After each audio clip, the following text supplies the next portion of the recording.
নমস্কার বন্ধুরা, আপনারা সবাই দেখছেন সরকারি সংবাদ ইউটিউব চ্যানেল। বন্ধুরা, যদি আপনারাও গরিব ও খেটে খাওয়া মানুষদের মধ্যে একজন হয়ে থাকেন এবং এখনও পর্যন্ত যদি টিনের ঘর বা কাঁচা ঘরে বসবাস করেন, তাহলে কিন্তু বন্ধুরা অবশ্যই এই ভিডিওটাকে ধৈর্য ধরে একদম শেষ পর্যন্ত দেখবেন। তার কারণ বন্ধুরা, এবার কিন্তু প্রত্যেকটা গরিব ও খেটে খাওয়া মানুষদের ব্যাঙ্ক অ্যাকাউন্টে ঘর তৈরি করার জন্য ৩,৪৮,০০০ টাকা দেওয়া হচ্ছে রাজ্য সরকারের তরফ থেকে। আপনাদের মধ্যে হয়তো অনেকেই কিন্তু প্রধানমন্ত্রী আবাস যোজনার আওতায় ঘর পেয়েছেন, কিন্তু বন্ধুরা এবারের ঘরটা কিন্তু আপনার রাজ্য সরকার বা মমতা সরকারের তরফ থেকে পেয়ে যাবেন। আর এই প্রকল্পটির কথা কিন্তু তিনি ভোটের আগেই বিভিন্ন মিটিংয়ে পরিষ্কার করে জানিয়ে দিয়েছিলেন।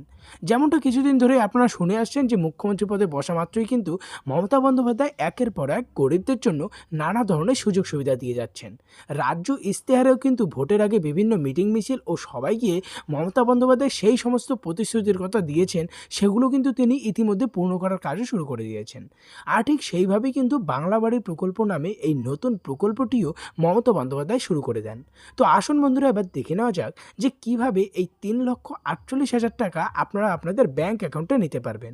এরই সাথে আবেদন করার জন্য আপনার কি ডকুমেন্টস লাগবে আর কিভাবে আবেদন করবেন সব কিছু আপনাদের বুঝিয়ে দিচ্ছি। তো বন্ধুরা দেখুন, এই বিষয়ে এখানে হেডলাইনে বড় বড় করে বলা হয়েছে যে বাড়ি তৈরি করার জন্য ৩,৪৮,০০০ টাকা দিচ্ছেন মুখ্যমন্ত্রী মমতা বন্দ্যোপাধ্যায়। রাজ্য সরকারের উদ্যোগে গরিবদের জন্য বাংলার বাড়ি প্রকল্প। এটাতে কিভাবে আবেদন করবেন, কি কি ডকুমেন্টস লাগবে সব কিছু আপনাদের বুঝিয়ে দিচ্ছি বন্ধুরা। তবে তার আগে যদি আপনারাও এই ৩,৪৮,০০০ টাকা সরাসরি আপনাদের ব্যাঙ্ক অ্যাকাউন্টে পেতে চান, তাহলে কিন্তু সবার প্রথমে ভিডিওটিকে একটি লাইক করে দেবেন। এর সঙ্গে লাল রঙের সাবস্ক্রাইব বাটনে ক্লিক করে পাশের বেল নোটিফিকেশনটা অল করে দেবেন। তো বন্ধুরা এখানে দেখুন, প্রথমেই বলা হয়েছে যে বাংলার বাড়ি প্রকল্পের উদ্দেশ্য হলো দরিদ্র সীমার নিচে বসবাসকারী ব্যক্তি যারা গৃহহীন বা কাঁচা অর্থাৎ মাটির বাড়িতে বসবাস করেন তাদের একটি পাকা বাড়ি নির্মাণের জন্য আর্থিক সুবিধা প্রদান করা, যাতে করে একজন দরিদ্র ব্যক্তি পাকা বাড়িতে বসবাস করার সুবিধা ও স্বাচ্ছন্দ্য লাভ করতে পারে। এই প্রকল্পের মাধ্যমে দরিদ্র সীমার নিচে বসবাসকারী প্রত্যেক পরিবারকে পাকা বাড়িতে বসবাস করার সুবিধা প্রদানের কর্মসূচি গ্রহণ করা হয়েছে। তো বন্ধুরা এরই সঙ্গে দেখুন নিচে বলা হয়েছে যে এই টাকাটা আপনাকে কিভাবে দেওয়া হবে। প্রথম ধাপে দেওয়া হবে ১,০০,০০০ টাকা লিন্টন পর্যন্ত ঢালাই করার জন্য। দ্বিতীয় ধাপে দেওয়া হবে ১,০০,০০০ টাকা ছাদ ঢালাইয়ের জন্য। তৃতীয় ধাপে ৫০,০০০ টাকা দেওয়া হবে। চতুর্থ ধাপে ৪০,০০০ টাকা দেওয়া হবে প্লাস্টার ও স্যানিটেশন করার জন্য। অবশিষ্ট ৫৮,০০০ টাকা পাওয়ার আগে ঘরে বিদ্যুৎ সংযোগ ও অন্যান্য কাজ সম্পন্ন করতে হবে।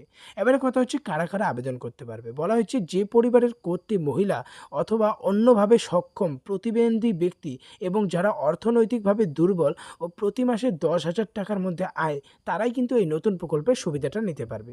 তপশিলি জাতি, উপজাতি, সংখ্যালঘু সম্প্রদায় এবং জেনারেল মানুষরা মোট জনসংখ্যার আনুপাতিক ভাগারে এই প্রকল্পের সুবিধা নিতে পারবে। তো এই প্রকল্পের জন্য এবারে কথা হচ্ছে কোথায় যোগাযোগ করবেন। দেখুন বলা রয়েছে এই ৩,৪৮,০০০ টাকার বাড়ি তৈরি করার জন্য স্থানীয় বিডিও অফিস, পৌরসভায় যোগাযোগ করতে হবে। উক্ত অফিসের থেকেই আপনারা আবেদনপত্রটা পেয়ে যাবেন।